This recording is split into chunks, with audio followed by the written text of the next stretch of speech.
Bonjour à tous et bienvenue sur notre chaîne. Aujourd'hui, nous voulons parler d'un sujet intéressant qui est celui du trésor. Alors, nous sommes tous des chercheurs de trésors.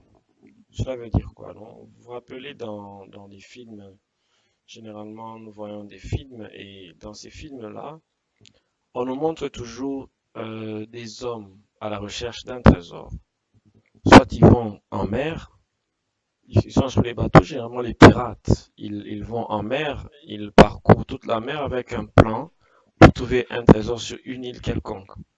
Et nous voyons également dans des dessins animés, des films, des princes qui vont se battre pour des princesses et qui vont se battre pour entrer jusque dans un château où il y a un vieux trésor caché. Pourquoi ça? Parce que en fait, euh, l'homme est censé, en fait, passer par des moments d'épreuves, de difficultés, de problèmes afin de trouver le trésor. En fond, tout ce qu'on nous montre, c'est juste une image. C'est juste une image pour nous dire que, généralement, les choses que nous cherchons dans la vie, les choses parfois pour lesquelles nous nous battons, ne sont pas généralement très loin de nous et sont en nous. Elles sont plus proches de nous. Voilà, donc, ça c'est d'abord le premier point.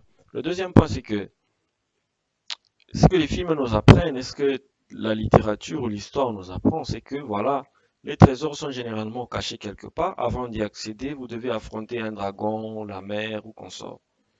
Mais deuxièmement, il y a l'histoire d'un jeune homme. Et ce jeune homme, l'histoire me fascine énormément parce que ce jeune homme est parti d'un point. Et le point, c'était son point de départ. Donc il part de ce point justement pour aller au bout du monde et trouver son trésor. Qu'est-ce qui se passe? C'est que il commence par parcourir. Donc, il laisse son trésor là-bas sans savoir que le trésor était juste en terre à côté de lui. Donc, il va parcourir le monde entier. Il va passer par le désert où il va affronter les serpents brûlants. Il va passer par la mer où il va affronter la tempête et les troubles des monstres marins. Il va aller dans la montagne où il va affronter l'ours et tous les animaux dangereux. Et au finish, quand il a fini tout ça, tout son périple, il arrive au point de départ et il se rend compte que voilà, son trésor était juste à côté. Il retrouve son trésor après avoir parcouru ces épreuves-là. Alors la question qu'on se pose, c'est pourquoi avoir parcouru tout ce temps? Pourquoi euh, avoir fait tout ce périple si le trésor était juste à côté? La question, la réponse est laquelle? La réponse est que avant d'avoir affronté, avant d'être passé par toutes ces épreuves-là, n'était pas en mesure. Ses yeux étaient encore fermés. Mais une fois qu'il a passé par toutes ces épreuves, il était en mesure maintenant de voir son trésor. C'est comme si les épreuves sont très importantes en fait pour vous permettre de vous ouvrir les yeux et de pouvoir vous montrer le chemin de votre trésor. Alors l'autre point c'est que maintenant si nous allons dans la Bible, c'est que la Bible maintenant nous parle du royaume des dieux comme étant un trésor. Jésus parle dans Matthieu 13, verset 44. Il dit, le royaume des dieux est semblable à un trésor caché dans un champ. Vous voyez, un trésor caché dans un champ. Et l'homme qui a trouvé le cache. Et dans sa joie, il va vendre justement tout ce qu'il possède pour l'acheter. Qu'est-ce que cela veut dire? Le royaume de Dieu est semblable à un trésor caché dans un champ. Et nous, qui recherchons le royaume de Dieu, qui recherchons la manifestation ou la venue, l'avènement du royaume de Dieu sur terre, en d'autres termes, nous sommes des chercheurs de trésors. Et ce trésor est caché quelque part et nous avons besoin de le trouver quelque part. Si nous savons, si nous trouvons ce trésor, Jésus dit, il est semblable à un trésor caché dans un champ. C'est-à-dire le problème, c'est de trouver le champ dans lequel le trésor est caché. Une fois que nous aurons trouvé ce champ-là, nous n'aurons pas à parcourir le monde entier comme ce jeune homme, mais nous irons dans ce champ-là, nous serons là où se trouve le trésor et nous allons tout vendre pour venir le prendre. Maintenant, écoutez. Jésus dit encore quelque part que le royaume de Dieu est en vous. Le royaume de Dieu est dans votre cœur.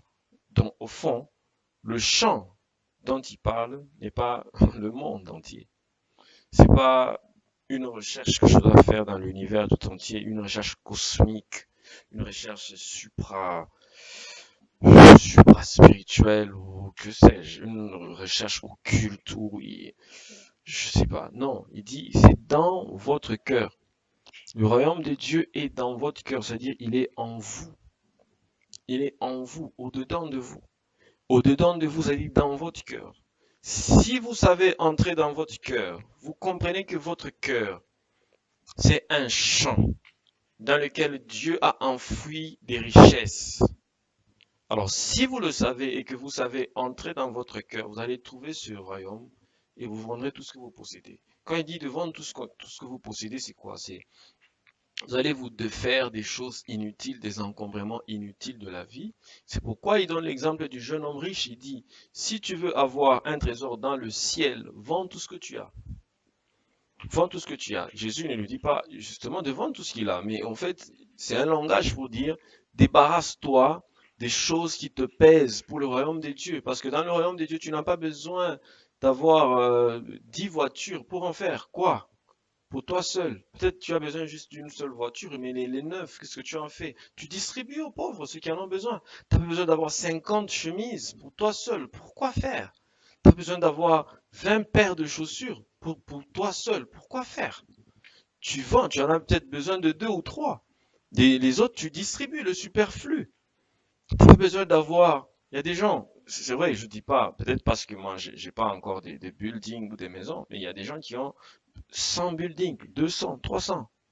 Ok, c'est normal si c'est une entreprise, mais au fond, quand on parle des valeurs du royaume de Dieu, c'est que tout ce qui est superflu, vous devez vous en débarrasser parce que ça vous pèse. Ça vous pèse. C'est pourquoi il dit, pour découvrir ce royaume, il faut savoir que c'est dans un champ, mais c'est caché. Quand tu as découvert ce trésor-là, tu vends tout ce que tu possèdes parce que enfin, les yeux s'ouvrent. C'est pourquoi c'est nécessaire maintenant.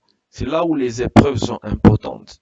Parce que les épreuves vous permettent, là où vos yeux sont encore fermés, vous allez lutter contre des lions, contre les bêtes sauvages, contre les dragons de mer, contre tout ça, ce sont des obstacles et les embûches, des circonstances de la vie. Quand vous aurez fini, vous allez voir que vos yeux vont s'ouvrir. Vous ne verrez plus le monde comme tout le monde le voit. Vous n'allez plus voir votre condition comme tout le monde la voit. Votre condition va changer. La manière dont vous allez considérer les choses va changer. Et puis il dit non seulement que euh, le trésor se trouve dans le cœur. Rappelez-vous, Jésus a dit c'est de l'abondance du cœur que la bouche parle. Luc chapitre 6 verset 45, il dit l'homme bon tire de bonnes choses du bon trésor de son cœur. Vous voyez, donc le trésor est dans le cœur. Mais c'est pas tout. Ce cœur-là doit être ouvert ou être fermé. Il ne suffit pas de savoir que le trésor est dans le cœur, mais encore plus que ce cœur doit avoir certaines qualités. Et la plus grande qualité de toutes, c'est l'amour. L'amour est la clé dans le royaume des dieux. Alors, si l'amour vous manque, ça veut dire que vous manquez une valeur, la valeur la plus importante dans le royaume des dieux, qui est l'amour. C'est pourquoi Jésus dit, vends tout ce que tu possèdes, donne-les aux pauvres. Il dit au jeune homme riche. Ça veut dire, donne aux pauvres, ça veut dire aux nécessiteux, ça veut dire à ceux qui manquent. Tu ne peux pas donner quelque chose à quelqu'un ou à celui qui manque si tu n'as pas l'amour. Si tu n'as pas l'amour, si tu ne connais pas l'amour du prochain, si tu n'as pas les valeurs du royaume, si tu n'as pas découvert les valeurs, la profondeur de ce royaume-là.